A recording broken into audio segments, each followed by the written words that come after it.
my screen, just thumbs up if you guys can see. Awesome. Thank you. Well, appreciate everyone for joining us today.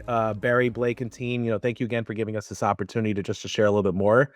And appreciate everyone's time for just making time in your busy schedules. And I do very much look forward to meeting many of you in person sometime soon. I'll be honest, I'm not going to make this feel like a super formal webinar. I'd rather just talk through what we're seeing in the market right now, including what we feel is working and what's not, right? Because reality is consumers today are everywhere. We all know that. They're walking through their stores, they're commuting, they're scrolling on their devices, they're multitasking. If they are anything like my kids, attention spans are just basically non-existent, right? So what I mean by that is you have seconds, if that. So question shouldn't just be how do we show up? It's how do you show up in a way that makes people stop even for a moment and care? Because if you don't win that moment, nothing else really matters. Right? So today's topic is on the moment that sells. And this is Big Happy's recommendation on rethinking advertising for the modern consumer. For those of you that don't know me, my name is Rishi Chandy Ramani. I lead East Coast sales at Big Happy. I'm also joined today by our CEO and founder, Jonathan Frolinger, who's going to help me monitor the chat. He's also going to help me answer any questions during our Q&A portion. So just to quickly introduce us, frame how we're thinking about this space. When it comes to creative, what we're seeing right now is that brands are really trying to solve two things. First, how do you create creative that actually stands out?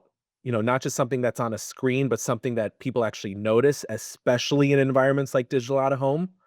And then second, how do you connect that creative to real outcomes, right? Because what we've seen is that there's been a real significant shift from creating just nice looking ads towards things that are actually driving awareness, driving engagement, and really driving action. So that's how we're really thinking about this today. And to build on that, based on what we're seeing across campaigns that we run and measure, this is what that really looks like in practice, right? So the way that we're seeing leading brands approach this really breaks into three parts. So the first is the creative. There's been a real big push towards more immersive formats, especially like 3D and CGI, because they're simply just more effective at capturing attention in crowded environments. Second, it's the distribution of the creative, right? So it's not just enough to make great creative. You got to make sure it actually shows up in the right places. So brands are thinking about how it connects into DSPs, how it connects into measurement partners, all to help it scale. And then the third is the performance, right? There's obviously just been a bigger focus nowadays on outcomes. So what's actually driving the awareness and the engagement? And the key thing is it's the creative, the deployment, and the performance, all three working together. That's what leads to better, more consistent results. So zooming out for just a minute, wanted to talk about why digital out of home is so important in today's media mix. First, it's a channel that's growing very fast, right? And it's not just because of more screens. It's actually been driven by better creative, smarter targeting, and really just the ability to measure performance and impact. And second, because it's considered a brand safe environment, right? So one of the reasons that digital out of home is just inherently brand safe is because it's a one to many environment, right? So you're not just serving ads next to unpredictable user generated content. Instead, you're actually showing up in curated real world spaces, right? And the numbers do not lie. So what we're seeing is that 82% of adults remember digital out of home ads long after they've seen them. But more importantly, 76% of consumers have actually taken action after seeing one. And a big part of what's driving that action today is how interactive the creative has become, right? So things like QR codes, what we've seen is that they've essentially turned these screens into what we call silent salespeople, right? And what I mean by that is it gives consumers an immediate way to engage, right? So they can find the nearest store, they can explore the product a little bit more, they can essentially just go directly into a landing page. So instead of just seeing the ad and moving on, they can actually act on it right in that moment. So it's not just a top of funnel awareness play, it's actually something that's actually driving consumer behavior. And this is where it gets interesting, right? Where decisions actually happen. So what we're seeing is that obviously three-fourths of purchase decisions are still made in store, but a significant portion of those go unplanned. So what you have is you have this channel that shows up right at the moment of decision, right? That's really powerful because being there just isn't enough anymore. We've all gotten really good at tuning things out, especially in environments where, things are moving really quickly. So again, the question isn't, are you just showing up? It's, Are you actually breaking through in that moment, right? And that's what separates campaigns that just exist from the ones that are actually driving results. And that brings us to the most important piece of all this: creative matters, right? We've seen this repeatedly. Creative is the biggest driver of performance, right? It's not targeting, believe it or not, it's not frequency, it's not even the channel, it's the creative. And brands that invest in better creative, they grow faster, they stay more memorable, they outperform over time. So again, one of the challenges becomes, how do you make digital out of home feel like the kind of content people are already consuming every day, right? Because we're all used to motion, we're all used to depth, we're all used to things that feel dynamic. And then most digital out of home just shows up completely flat, right? And that gap is where a lot of the campaigns lose effectiveness. This is what that gap actually looks like, right? So on the left hand side, this is what you typically see, right? It's clean, it's on brand, but it's flat. And what I mean by that is it's just easy to pass, it's just easy to ignore. But on the right-hand side, this is what's possible now, right? You have a product that has more depth, it feels real, it actually stands out in the environment. And that difference, it might seem small, but behaviorally it's huge, right? Because this is what makes someone pause and take that second look, right? This is what captures the attention. And what's really powerful about this specific Gatorade execution is that it's not just visually engaging, it's actually functional, right? So it actually walks the consumer through how to use the product, how to use the equipment like the pod, and just essentially takes them through the process of it all, right? That all matters because people remember how something works and it's not just what it looks like, right? It turns the ad into like a quick visual tutorial. There's a reason for that, right? Your brain really processes this kind of creative in a very different way, right? So with 2D, it's basically a flat image. As I mentioned, it's easy to scan. It's just as easy to ignore. But with 3D, now you start to introduce depth. You're introducing motion. You're introducing dimension. So your brain actually has to work a little bit harder to process all that. And what that leads to, it's simple, right? You pay more attention to this vendor ad that you're seeing. You spend a little bit more time with the creative. Yeah, you're more likely to remember it, which is ultimately what drives the higher attention, the longer dwell times that we're trying to capture, the better recall, and that strong emotional response, right? That's what turns exposure into impact. If you drill it down a little bit further, this is what's actually happening underneath the hood, right? I'm not going to walk through every single line here, but the pattern is very clear, right? Across every stage from attention to memory to action, 3D consistently outperforms 2D, right? At the top, it starts with how you process it. And as I just shared, like 2D is treated like a flat image, meaning again, it's easy to scan, it's easy to move past. On the other hand, you had 3D that introduces that depth and motion that just naturally pulls more focus, right? That leads to more attention. And what we're seeing is that the 3D holds attention up to 2 times longer than static. And that extra attention is what drives everything else, right? So with 3D, you're getting more gaze, you're getting more visual cues. All of that leads to a significantly higher likelihood that the message is actually going to land, it's actually going to stick. And then from there, it moves into emotion, it moves into action. So there's a stronger emotional response. There's more favorable brand perception. And ultimately, there's just higher rates of people actually doing something after exposure of the ad.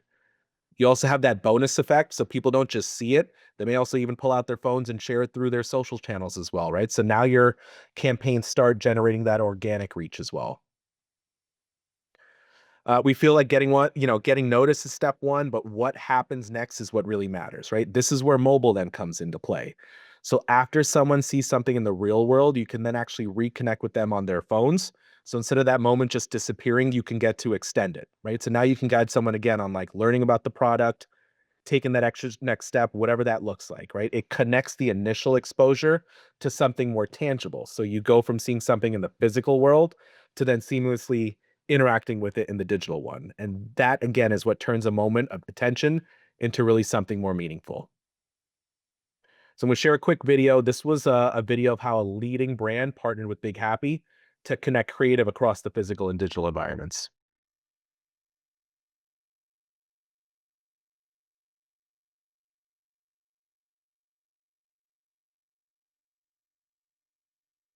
Pretty cool, right?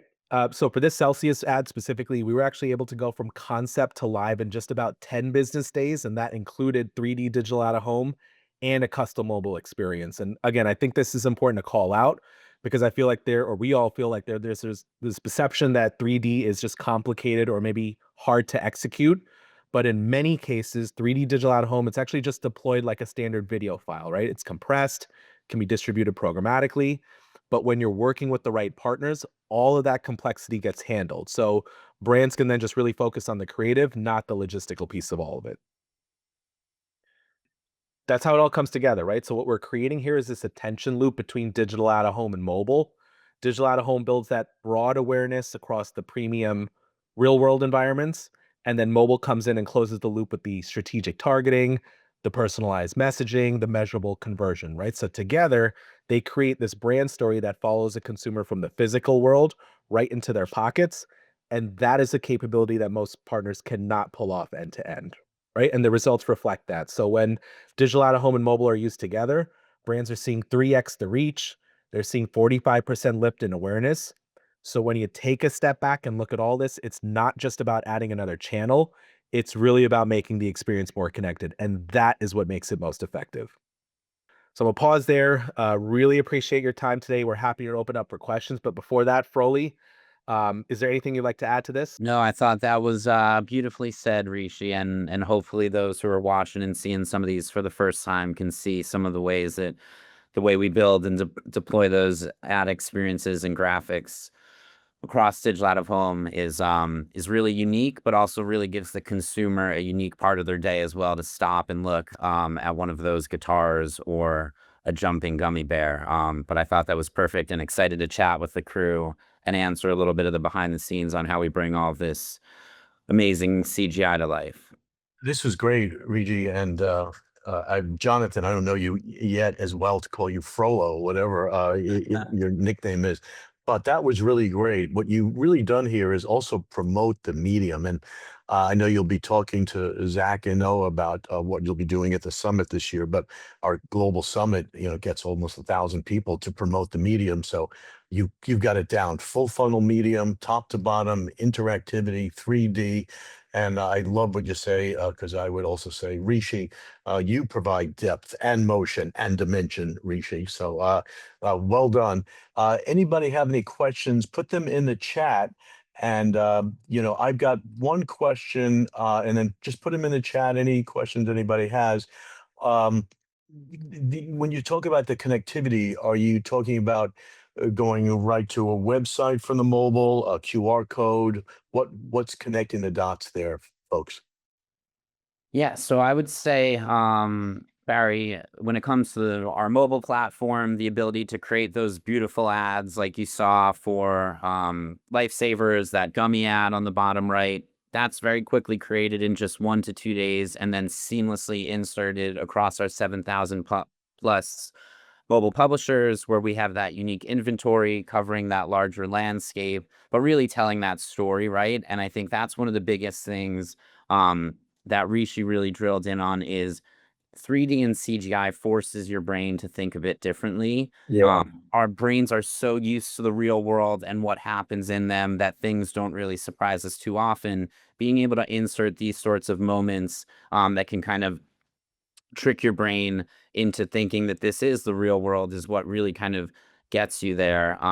So from a mobile perspective, we're able to work and distribute these across 7,000 publishers, create these very quickly. And from a digital out of home, we do it in a similar way. Obviously, much higher graphical rendering, all of those sorts of things that go into it, which I think is what we really try and make what's something that is so complex very simple for our partners. But that's really where we see the value here is being able to take these incredible graphics and render them out across urban panels, massive screens, wherever they are, and of course some spectaculars as well.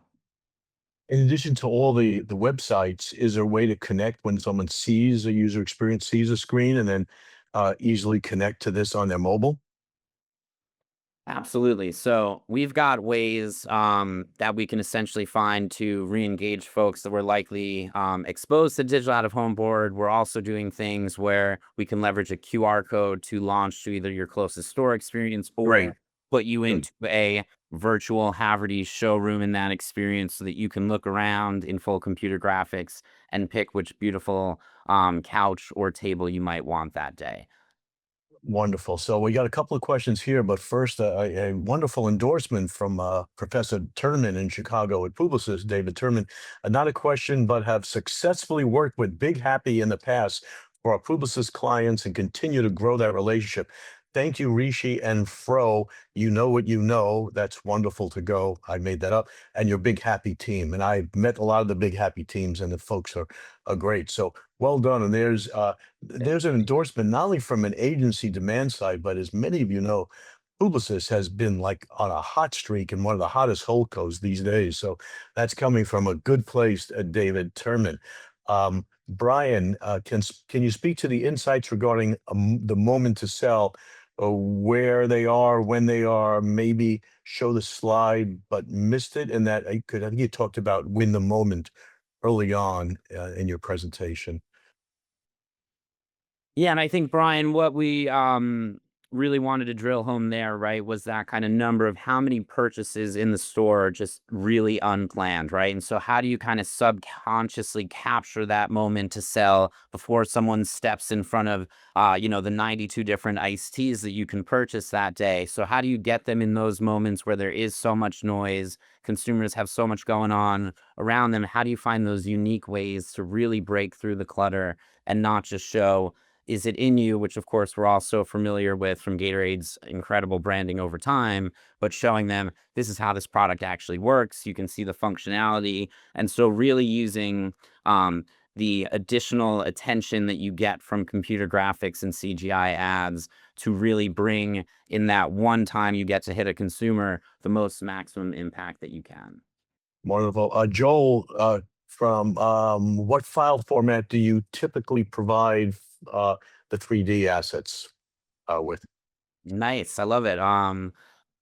Yeah, Joel, I would say typically, clients have OBJ or FBX type of assets for us. I think what makes Big Happy so unique is that we've really built our full 3D engine. So of course we can take those assets if your team has built those out and kind of work with those, but we're also able to build these fully the whole 9 yards without any assets really needed from your end. And that's kind of the beauty of Big Happy, is that in CGI, anything is possible. And so if you've got OBJ or FBX assets, those of course help from a CAD file perspective. But I really think why brands love working with us is they can say, here's a problem, can you solve it? And can you bring my brand to life? And that's really where we go and create these files across multiple different applications and rendering workflows. But, happy to dive a bit deeper as well, Joel, if you're into this stuff. I think the amount of time that we spend at Big Happy from a graphical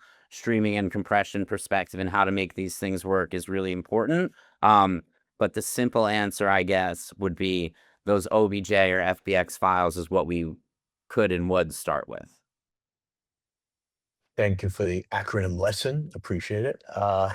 Anybody else have any questions? And I would say that if you have any questions after, please reach out to us and we can connect you to the Big Happy folks. And it's a great crew over there, and some wonderful people, and I've met a lot of you.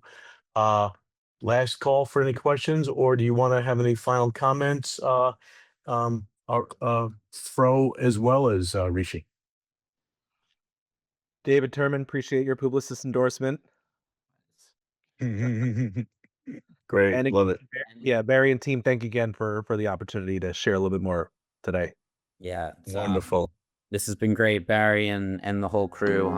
So thanks for those who have tuned in, and very excited to hopefully meet you guys in the real world very soon. But thanks all for joining. And, we love questions. We love talking to folks about these sorts of things. So anything you've got and want to throw our way, feel free. We'll have some fun with it.